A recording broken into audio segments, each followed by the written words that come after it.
Education Minister apologizes to striking university workers. Hello everyone, welcome to the news. The Minister of Education, Malam Adamu, has apologized to the workers in the federal universities for not responding promptly to their demands. The Permanent Secretary at the Federal Ministry of Education, Andrew David Adejo, who represented his boss at a reconciliatory meeting brokered by the Minister of Labour and Employment, Senator Chris Ngige, yesterday, told the leadership of the Senior Staff Association of Nigerian Universities, SANU, and Non-Academic Staff Union, that the ministry had not abandoned their issues, but that circumstances had made it look as such. The apology just came as the Academic Staff Union of Universities, ASU, yesterday said a smarter way to preserve the future of Nigeria was for the President Muhammadu Buhari-led federal government to provide funding for the education sector and sign a decent agreement with the union. Adejo, while speaking at the meeting, said the minister specifically asked me to come and plead for forgiveness. It seems as if your employer, the Ministry of Education, has abandoned you, but that is not true. In the spirit of forgiveness of the just ended Ramadan fast, that we feel that we fixed the meeting to address and resolve the issues. As was captured in the communique issued at your last meeting with the NLC, Nigeria Labour Congress, the social appetite the present strike is causing is leading to so many other problems that the earlier we sit down to solve it, the better for the country. Speaking further, he said, "We want to let you know that whatever sins the ministry had committed before should be forgiven. We have repented and we will not sin anymore. We want you to see us as partners in progress," he said. In his response, the president of SANU said he hoped that apology offered by the minister came from his heart, and that the government was sincere and ready to advise the grievances of the workers. Also, spokesman of the Joint Action Committee of SANU and NASU, Mr. Adeyemi Peters, said he hoped that the Ministry of Education was now ready to fulfill its own part of the bargain by implementing the agreement reached with the unions.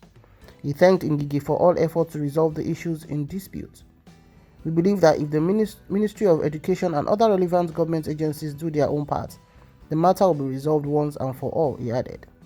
Peters blamed the government for being responsible for the current strike by refusing to act decisively on the demands of the workers. He said the government forced the industrial action on the unions by ignoring all the warning letters and ultimatum issued by the union. According to him, both unions were ready to go back to work as soon as the federal government attends to the promises made to the unions in the last 2 years.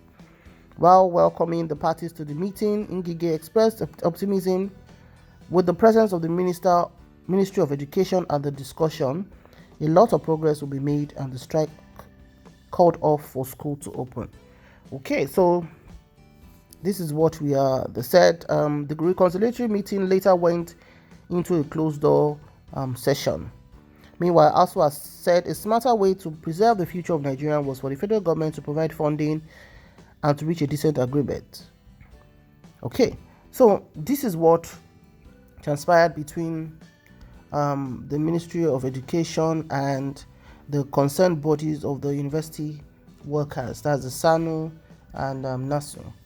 Okay, so with this apology, knowing the kind of politicians we have, for me, this apology doesn't hold any water. I stand to be corrected, because they've seen that since February 14, when the union went on strike, and all our teenage children and our youth who are in the universities have been at home. Some have been forced to engage in things they are not supposed to engage. This is a robust number of our population.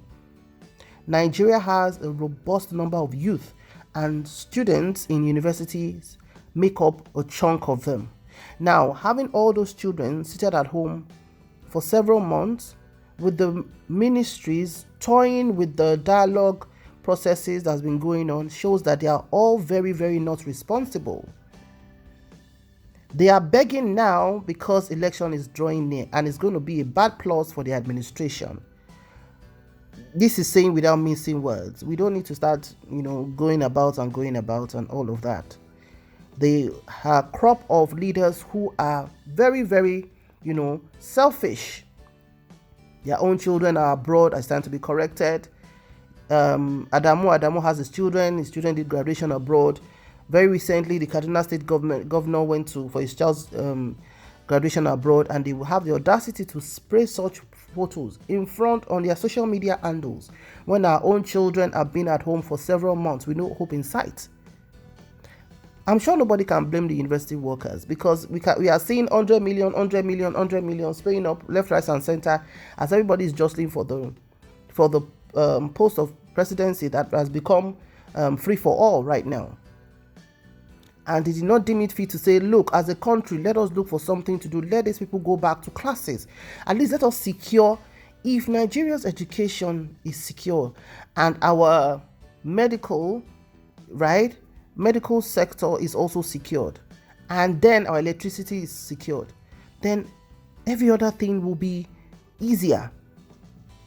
Now we're having youth engage in so many despicable things. And remember, there was a time they had this meeting that this same Malam Adamu walked out in anger when somebody was asking him that, do you have any of your children in Nigerian universities? He felt insulted. These are not the same crop of Nigerians that you will just use pull wool over our eyes. It has shown that you, our leaders, have failed us woefully. You've all failed us, with nobody exempted. And we cannot but just, wish that you were different people. So many countries you run to, you put your children and your wives to go, are countries that their leaders do the work.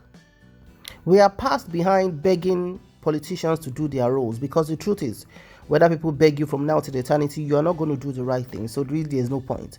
All of this is just for posterity to judge you and to make us know that we are severally being played with, and you have no genuine love for our country, Nigeria. Thank you so much for watching. This is one of the most heartbreaking things we can hear as Nigerians, as our educational sector is going down the drain. We used to pride ourselves with the best educational sector, where people from abroad come in to school in Nigeria. And even our products, when they go abroad, they are trailblazers. Now we have our children going to universities and secondary schools in Benin Republic, in Ghana, and other neighboring countries. That is enough shame for us to contend with. And are we going to continue to do this? I'm sure every good-natured Nigerians hearing this will feel angered in their spirit, because we are severely insulted by our so-called leaders who we cannot speak the truth to. Like I always say, God bless Nigeria. Thank you so much for watching. I'll see you in the next news.